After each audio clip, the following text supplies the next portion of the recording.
अगर चुनाव तय करते हैं कि सरकार कौन चलाएगा, तो फिर दुनिया असल में कैसे चलेगी, ये कौन तय करता है?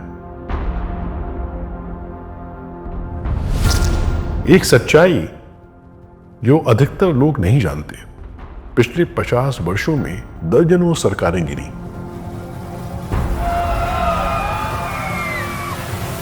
बिना एक भी विदेशी सैनिक के उनकी सीमाएं पार किए। ना कोई हमला हुआ, ना कोई घोषित युद्ध, सिर्फ आर्थिक दबाव, जन आंदोलन, मीडिया तूफान और राजनीतिक विध्वंस।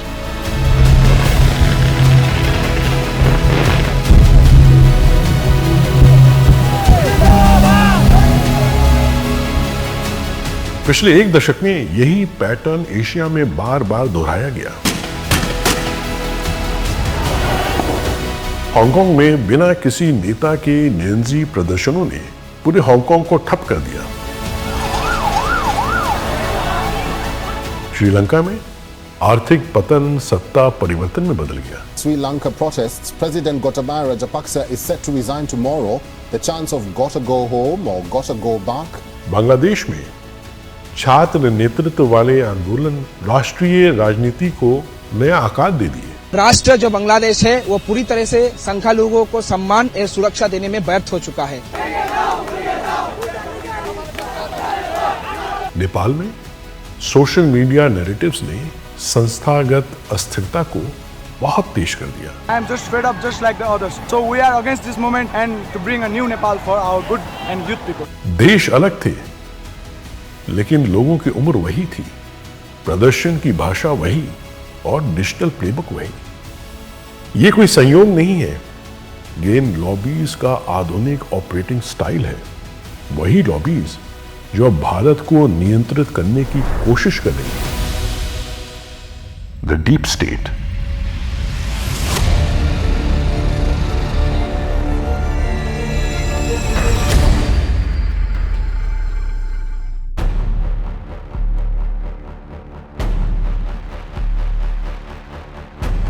जब लोग डीप स्टेट शब्द सुनते हैं तो उन्हें लगता है कि सीक्रेट कमरे होंगे, शैडोज में बैठे लोग होंगे, लेकिन हकीकत इससे बहुत कम नाटकीय है और बहुत ज्यादा ताकतवर। People need to understand that the deep state is above governments. Deep state उन संस्थाओं को कहा जाता है जो सरकारें बदलने पर भी नहीं बदलती। The deep state is a combination of intelligence, CIA, NSA, Homeland Security, FBI, working together with the military, together with top industrialists to sort of decide what is being done in the real world. चुनाव का नतीजा कुछ भी हो, इनका काम लगातार चलता रहता है।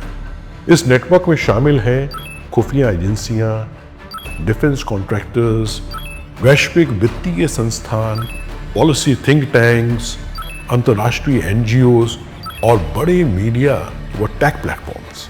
हर देश के अंदर कुछ ऐसे पैसे वाले लोगों को रखा जाता है जो फाइनेंसर्स होते हैं। तो सरकारें अपने साथ में कुछ बिजनेसमैन ऐसे लेके चलती हैं जिनके रूट से पैसे पहुंचाएगा। ये सिस्टम दशकों तक नीतियों की दिशा, आर्थिक प्राथमिकताएं और जन धारणाएं तय करते हैं। अमेरिका में 90% से ज्यादा फेडरल एजेंसियां सरकार बदलने पर भी वही रहती हैं। The intelligence agency finally declassified documents from that event. The 1953 US and UK-backed coup in Iran. Only about 16% of the oil revenue was supposed to be given to Iran. Defence पर सालाना खर्च 850 अरब डॉलर से ज्यादा है और शीर्ष 5 हथियार कंपनियों की संयुक्त कमाई कई देशों की जीडीपी से भी बहुत अधिक है। चुनाव नेता बदल सकते हैं, दिशा ये सिस्टम तय करते हैं।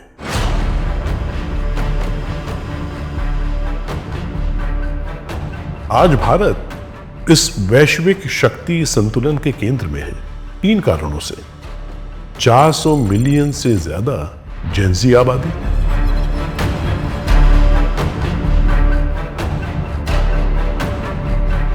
दुनिया के सबसे तेजी से बढ़ते डिजिटल इकोसिस्टम में से और मजबूत केंद्रीय नेतृत्व जिसके पास रणनीतिक स्वतंत्रता है। अगर पाकिस्तान हमला करेगा तो हम बड़ा हमला कर करके जवाब देंगे। प्रधानमंत्री नरेंद्र मोदी के नेतृत्व में भारत ने पश्चिमी वित्तीय संस्थाओं पर अपनी निर्भरता घटाई, स्वदेशी डिजिटल पब्लिक इंफ्रास्ट्रक्चर को बड़े पैमाने पर खड़ा किया, स्वतंत्र विदेश नीति बनाए रखी और घरेलू रक्षा उत्पादन बढ़ाया।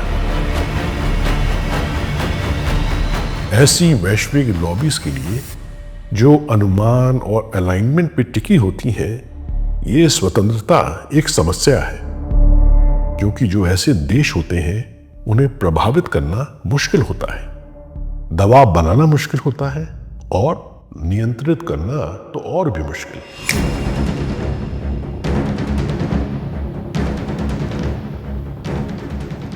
– 2019 के बाद से कुछ साफ पैटर्न सामने आए हैं।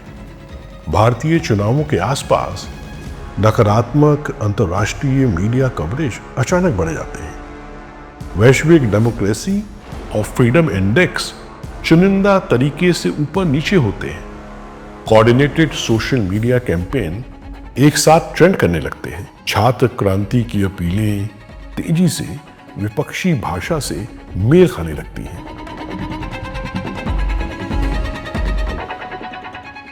उद्देश्य जरूरी नहीं है कि सीधे प्रधानमंत्री मोदी को हटाया जाए। उद्देश्य है नेतृत्व की विश्वसनीयता को कमजोर करना, संस्थाओं पर भरोसे को तोड़ना और ऐसे हालत बनाना जहां शासन अस्थिर हो जाए, क्योंकि अस्थिर लोकतंत्र आसानी से मोड़े और तोड़े जा सकते हैं।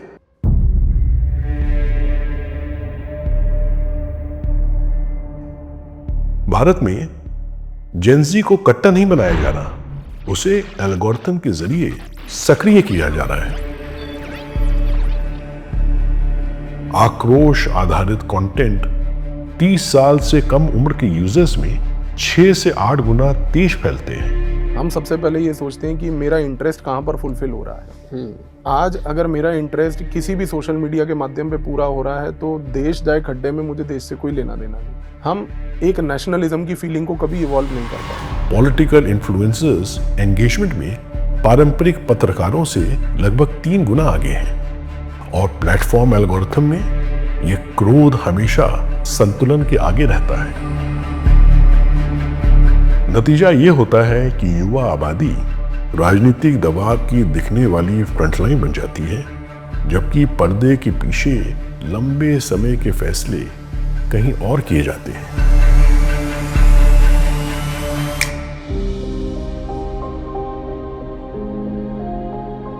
डीप स्टेट दुनिया पर शासन नहीं करता, वो दुनिया की दिशा को मोड़ देता है।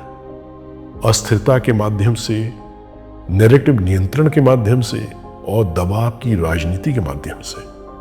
और इस व्यवस्था में भारत सिर्फ एक और देश नहीं है, भारत एक रणनीतिक युद्ध क्षेत्र है। इस सच्चाई को समझना सतर्क रहने का पहला कदम है। इसीलिए जैसा समद गुरु रामदास ने कहा, हमें रहना है अखंड सावधान।